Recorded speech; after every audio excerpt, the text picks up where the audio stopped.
نبی کریم سرور دو عالم صلی اللہ علیہ وسلم نے ارشاد فرمایا کہ وہ مومن نہیں ہو سکتا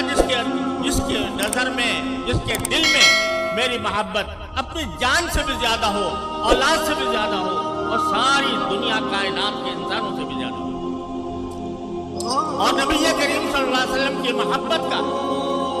یہ تقاضا ہے کہ سرکار دو عالم صلی اللہ علیہ وسلم کو اللہ تبارک و تعالیٰ نے جن صفات کے ساتھ مبعوث فرمایا، ان میں سے ایک ایک صفت کے اوپر بندہ اپنی جان قربان کرے۔ ان صفات میں بہت بڑی عظیم صفت یہ تھی کہ سارے انبیاء کرام علیہ السلام جو پہلے تشریف لائے وہ کسی ایک قوم کے لیے آتے تھے، کسی ایک قبیلے کے لیے آتے تھے، کسی ایک خطہ زمین کے لیے آتے تھے، لیکن اللہ جل جلالہ نے حضور نبی کریم سرور دو عالم صلی اللہ علیہ وسلم کے بارے میں یہ اعلان فرما دیا کہ ما ارسلناک الا کافۃ للناس بشیرا ونذیرا، کہ ہم نے آپ کو صرف عربوں کے لیے نہیں، صرف مکے والوں کے لیے نہیں، صرف حجاز والوں کو نہیں، بلکہ پوری انسانیت کے لیے ہم نے آپ کو رسول بنا کر بھیجا۔ اور انسانیت کے مفہوم میں، للناس جمیعاً کے مفہوم میں، جس طرح وہ لوگ داخل ہیں جو رسول کریم سرور دو عالم صلی اللہ علیہ وسلم کے عہد مبارک میں موجود تھے، حضرات صحابہ کرام یا دوسرے مسلمان، اسی طرح آپ کے بعد آنے والے، آپ کے بعد جتنی آنے والی نسلیں ہیں وہ سب للناس جمیعاً کے اندر داخل۔ لہذا سرکار دو عالم صلی اللہ علیہ وسلم کی رسالت اور نبوت وہ قیامت تک آنے والے تمام انسانوں کے لیے ہے، تمام انسانوں کے لیے آپ رسول ہیں، اور کوئی شخص جو سرکار دو عالم صلی اللہ علیہ وسلم کے بعد آئے اس کے نبی ہونے کا کوئی دعویٰ کسی طرح بھی قابل قبول نہیں، اور اس کو کبھی بھی اسلام کے دائرے میں برداشت نہیں کیا گیا۔ آج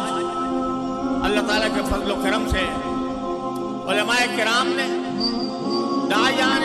اسلام نے روز روشن کی طرح یہ بات واضح اور مبرہن کر دی کہ جو شخص بھی رسول کریم صلی اللہ علیہ وسلم کے بعد نبوت کا دعوے دار ہو، کسی بھی معنی میں، چاہے وہ ذلی کہے، بروزی کہے، عکس کہے، کچھ شریعت اصطلاح استعمال کرے، آپ کے بعد کوئی نبی نہیں آ سکتا۔ اور اگر اس کا کوئی دعویٰ کرے تو وہ غیر مسلم ہے، وہ کافر ہے،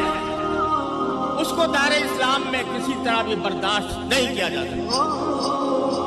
آج اللہ تعالیٰ کے فضل و کرم سے علماء کرام کی جد و جہد کے نتیجے میں پاکستان میں اس حقیقت کو آئینی طور پر تسلیم کر لیا گیا، اور اللہ تبارک و تعالیٰ نے پاکستان کو یہ خصوصیت عطا فرمائی کہ اس میں ختم نبوت کا عقیدہ اس کے دستور اساسی کے اندر موجود ہے۔ لیکن یہ لوگ جو مرزا غلام احمد قادیانی کو نبی یا مسیح موعود یا مہدی قرار دینے والے لوگ ہیں، وہ ساری دنیا میں یہ پروپیگنڈا کرتے ہیں کہ پاکستان میں ہم سے ظلم کیا گیا، ہم مظلوم ہیں، ہمیں دائرہ اسلام سے خارج کر دیا گیا۔ حالانکہ خود ان کا کرنا یہ ہے کہ ہم نے ان کو اسلام سے شاید بعد میں متفقہ طور پر خارج کیا، لیکن انہوں نے اپنی نبوت کا آغاز ہی ساری امت مسلمہ کو کافر قرار دے کر کیا، اور یہ کہا کہ جو مرزا غلام احمد قادیانی پر ایمان نہیں لاتا وہ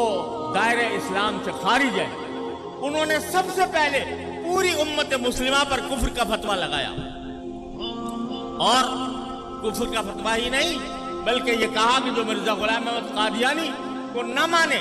اس کی نبوت کا انکار کرے، وہ کنجریوں کی اولاد ہے۔ کسی کو غیر مسلم کہنا، کسی غیر مسلم کو غیر مسلم کہنا یہ کوئی گالی نہیں ہے، یہ ایک حقیقت کا اظہار ہے